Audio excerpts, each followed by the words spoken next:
Para wargi sadaya, wilujeng patepang dina acara Sabda Sunda. Mugia janten berkah kanggo urang sadayana. Mangga wilujeng ngadangukeun.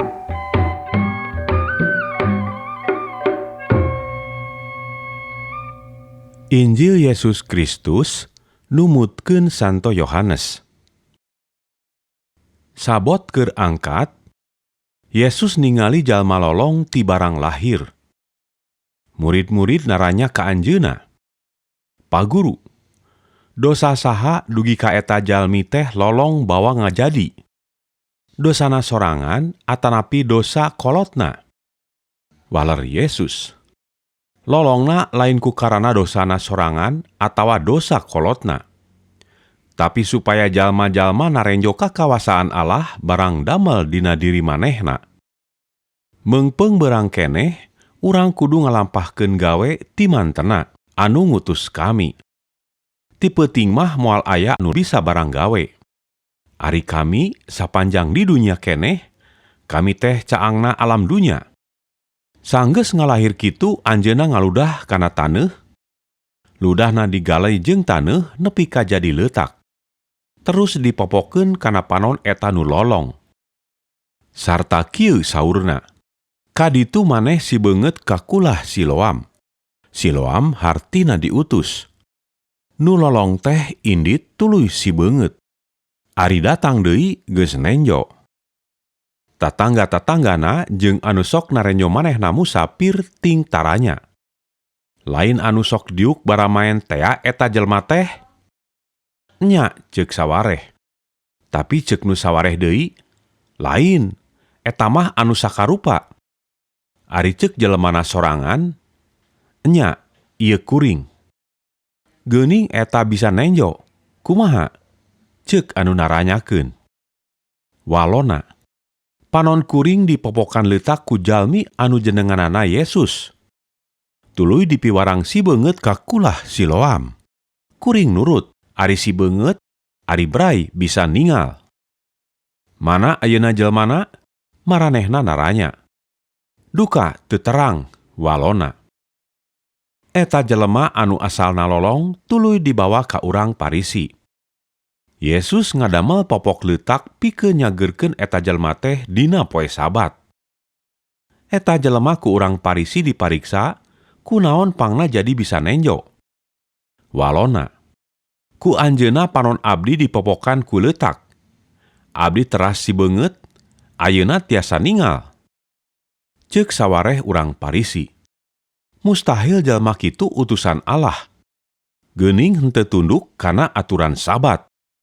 Ceuk urang Parisi sawareh deui. Tapi piraku jelma dosa mah bisaeun nyieun kaajaiban sarupa kitu. Tungtungna maranehna jadi pabentar. Ku sabab kitu urang Parisi teh nanya deui ka eta jelema. Maneh geus ngaku dicageurkeun ku eta jelema? Cik, kumaha anggapan maneh ka eta jelema? Anjeunna nabi, walona. Tapi gegeden-gegeden urang Yahudi arembungeun percaya yen eta jelema teh asalna lolong. Nepi ka tuluy nyalukan indung bapana. Tuluy dipariksa. Bener eta anak maneh? Pajar lolong ti barang dijurukeun. Geuning bisaeun nenjo, kumaha? Jawab kolotna, sumuhun eta teh pun anak. Sareng leres parantos lolong ti barang lahir. Nanging halna tiasa ningal mah duka teu terang. Saha anu nyageurkeunana? Sami keneh teu terang. Sae pariksa jinisna bae da parantos baleg, tangtos tiasaeun nerangkeun. Ngajawab kitu soteh awahing ku sieun. Lantaran para gegeden teh geus mupakat, lamun aya jelma anu percaya yen Yesus teh Kristus, baris dihukum, teu meunang asup ka imah ibadah. Anu matak ngajawabna teh, sae pariksa jinisna bae da parantos baleg. Seug jelema anu asalna lolong teh dicalukan deui. Tuluy diancam kieu. Maneh kudu sumpah demi Allah baris ngomong bener. Kami nyaho, jelema anu nyageurkeun maneh teh jelma dosa. Anjeunna jalmi dosa atanapi sanes, abdi teu terang, walona. Terang soteh abdi tadina lolong, ayeuna parantos tiasa ningal. Dikumahakeun ku itu teh. Gegeden mariksa deui. Kumaha nyageurkeunana ka maneh? Ongkoh ku abdi parantos disanggемkeun. Mung juragan-juragan teu kalersa ngadangu. Kunaon haroyong ngadangu deui? Haroyong jadi murid anjeunna kitu juragan-juragan oge? Walona. Para gegeden arambak tuluy nyarekan pokna. Nya maneh muridna, kami mah murid Musa. Ka Musa Allah teh nya nimbalan, kami nyaho. Ari kaeta jelema mah kami teu nyaho-nyaho acan ti mana asalna. Walon eta jelema, aneh.